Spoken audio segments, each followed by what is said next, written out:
10 ans après l'accord de Paris, où en est-on vraiment dans la lutte contre le changement climatique? À l'échelle mondiale, les émissions de gaz à effet de serre ont augmenté de 62% depuis 1990. Un chiffre alarmant, alors même que l'objectif est de limiter le réchauffement à plus 2 degrés C d'ici 2100. En 2023, on en est déjà à plus 1,2 degrés C par rapport à l'ère pré-industrielle. En Europe, des efforts concrets ont été faits.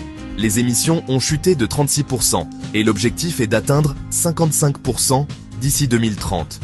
En France, la baisse est de 31%, avec un objectif de 50%. Mais d'où viennent ces émissions? En France, en 2024, les transports sont les plus gros émetteurs, 34% des émissions.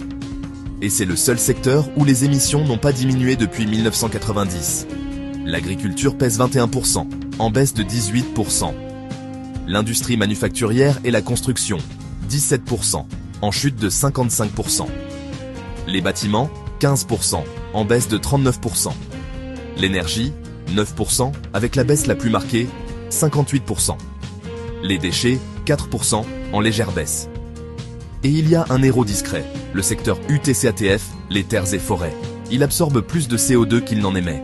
Son efficacité a progressé de plus 167% depuis 1990. En 2023, l'empreinte carbone des Français s'élevait à 8,5 tonnes par habitant. Et la moitié de cette empreinte vient de biens importés. À l'échelle mondiale, la France émet moins de CO2 par habitant que les États-Unis ou la Chine. Mais l'effort doit continuer, car chaque tonne compte. Le défi est colossal, mais la trajectoire est claire. Réduire, transformer, innover, pour respecter les objectifs climatiques et préserver notre avenir commun. Pour aller plus loin, découvrez le rapport complet « Chiffres clés du climat 2025 du SDES ».